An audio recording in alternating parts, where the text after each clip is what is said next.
নমস্কার, আমার নাম ডক্টর সুপর্ণা দাস। আমি ক্লিনিক্যাল সাইকোলজিস্ট। আজকে আমি বলবো মানসিক চাপ নিয়ে।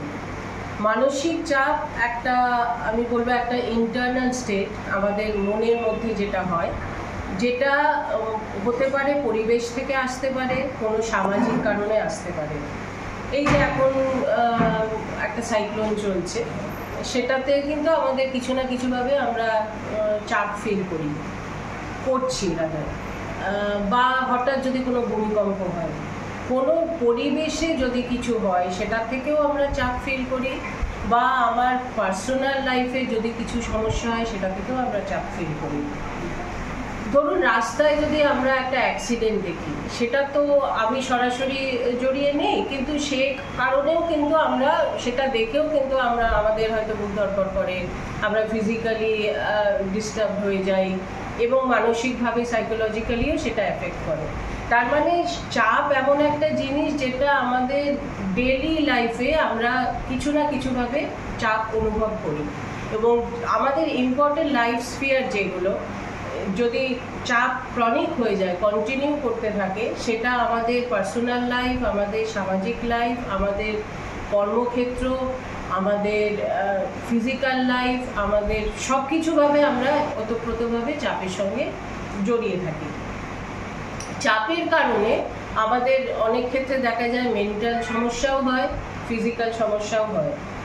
হাইপার টেনশন বা ব্লাড সুগার বা অ্যাজমা, এই ধরনের রোগগুলো, আলসার, এই ধরনের রোগগুলোও কিন্তু চাপের জন্যই হয়।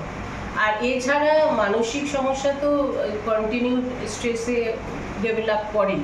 নানান রকমের অ্যাংজাইটি সমস্যা, ডিপ্রেশনের সমস্যা, সাইকোটিক প্রবলেম, স্কিজোফ্রেনিয়া, বাইপোলার সমস্যা, যে কোনো রোগ, তার মধ্যে চাপ কিন্তু একটা খুব ইম্পর্টেন্ট ফ্যাক্টর হয়ে দাঁড়ায়। সাধারণভাবে মানুষ চাপ মোকাবিলা তো আমরা করি, তা মোকাবিলা করতে গেলে আমরা অনেক সময় এমন কিছু পদ্ধতি ইউজ করি যেগুলো আমাদের চাপটা বাড়িয়ে দেয়।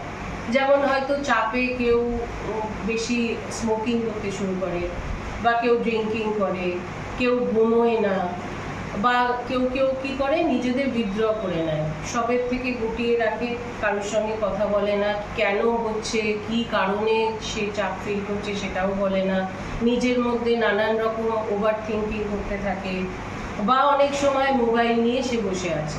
তা এইগুলোকে আমরা বলি ম্যাল অ্যাডাপটিভ কোপিং টু স্ট্রেস।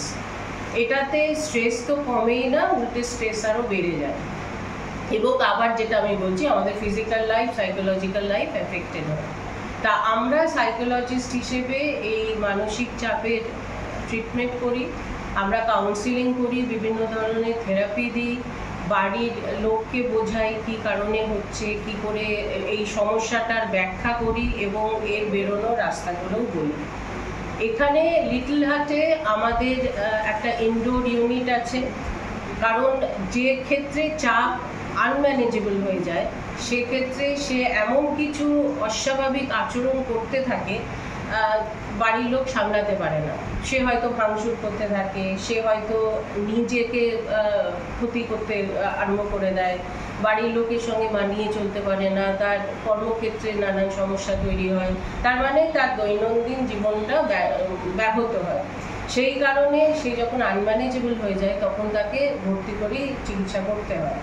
তো সেই ক্ষেত্রে আমাদের ইনডোর সেট আপ আছে লিটল হার্ট নিরীক্ষণ কেন্দ্রে। এছাড়া আমাদের আউটডোর ইউনিট আছে, যেখানে সাইকোলজিস্টরা আছে, বিভিন্ন সাইকিয়াট্রিস্ট আছে। যে ক্ষেত্রে যে মানুষটির এমন সমস্যা হচ্ছে যে ওষুধও লাগবে, সেক্ষেত্রে মেডিকেল ট্রিটমেন্টও হয়, তার সঙ্গে সাইড বাই সাইড বিভিন্ন রকমের থেরাপি দেওয়া হয়, কাউন্সিলিং করা হয়, ফ্যামিলিকে ইনভলভ করে আমরা তাদের বোঝাই যে ওর সমস্যাটা কেন হচ্ছে বা এই বেরোনোর রাস্তাগুলো কী। আমার মনে হয় স্ট্রেস নিয়ে আমি একটা মোটামুটি আইডিয়া দিতে পারলাম, এবং আমরা সবাই কিছু না কিছুভাবে অল্প বিস্তর স্ট্রেসে পড়ছি রোজই, এখন আমাদের যা পরিস্থিতি আমাদের পরিবেশে। সেই জন্যে স্ট্রেস হলে নির্দ্বিধায় আমাদের কাছে আসতে পারেন, আমরা আমাদের যথাসাধ্য চেষ্টা করব। Thank you.